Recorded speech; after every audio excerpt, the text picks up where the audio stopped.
Have you ever really stopped to think about how that sandwich you ate for lunch is powering your brain right now to even process this? It is an absolutely fascinating journey that your food takes from your plate all the way down to your cells, fueling every single thing you do. So let's follow the energy. It really all boils down to this one question. We eat, we move, we live. But what is the magic that happens in between?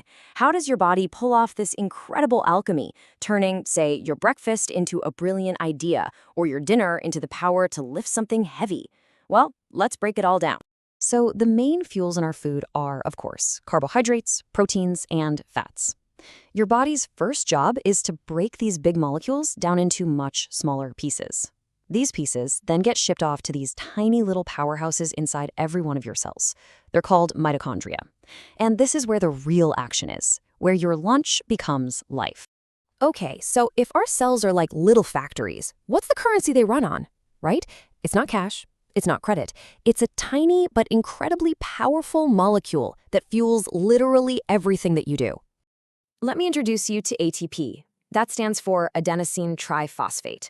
The easiest way to think about it, it's like the universal rechargeable battery for your body.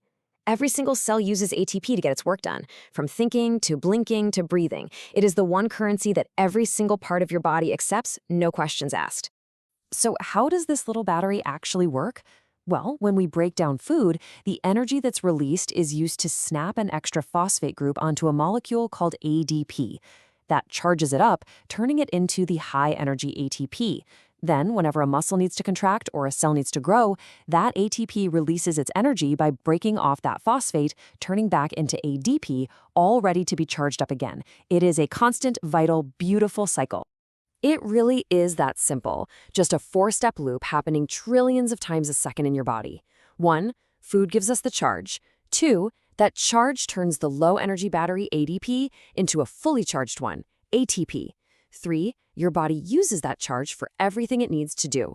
And 4, the spent battery, ADP, goes right back to the charging station. And get this, your body is so good at this, you actually recycle your own body weight in ATP every single day. Yeah, just let that sink in for a second. It's mind-boggling. Okay, so we've seen the tiny, microscopic currency of ATP. But let's zoom out. How do we measure this energy on a larger scale? Like the calories you see on a food label.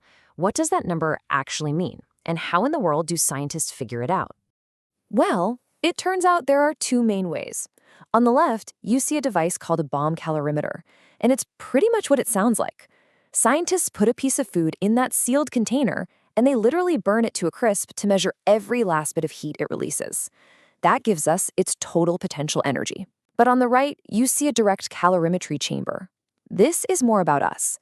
It's a special room that measures the heat a person gives off to see how much energy they're actually using in real time. And this table right here shows why those 2 different methods are so important. See, your body isn't a perfect furnace. Just look at protein. In a lab, if you burn it, it has 5.7 kilocalories per gram. But in your body, you only get about 4. So why the difference? Well, it's because we can't fully break it down.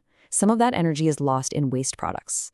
So that practical number is what your body can actually get its hands on and use. Now let's talk about our daily energy budget, because a huge chunk of the calories you eat is spent without you even lifting a finger. It's basically the cost of being alive. This is what's called your basal metabolic rate, or BMR for short. It's the energy you burn doing absolutely nothing, just resting. And look at where it all goes. Your brain, just sitting there thinking, is using a massive 20% of that energy. Your liver is just as hungry. And even your muscles, when they're not moving at all, are using almost a quarter of your resting energy just to maintain themselves. It's wild. So, yeah, think about that. Around 60% of all the energy you use in a day is just dedicated to keeping the lights on, powering your heart, your lungs, your brain, all those vital background processes. It's your body's essential operating cost. Of course, this baseline burn isn't the same for everybody. It changes based on a ton of factors like your age, your sex, your body size, and even things like your thyroid hormone levels. If you get a fever, your BMR actually goes up. And on the flip side, if you go on a really low-calorie diet for a while, your body can get smart and lower its BMR to conserve precious energy. So we've covered the 60% you're using just to exist.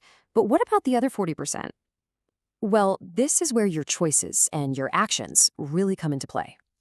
This pyramid is the perfect way to picture your total energy budget. That massive foundation at the bottom, that's your BMR, the cost of living.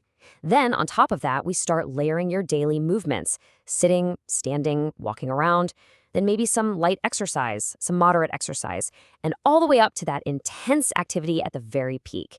Each level you add increases your total daily burn.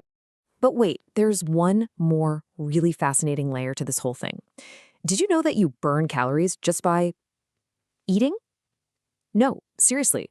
The whole process of digesting and absorbing your food actually requires energy. This effect has a cool name. It's called the specific dynamic action of food. And not all foods are created equal in this department.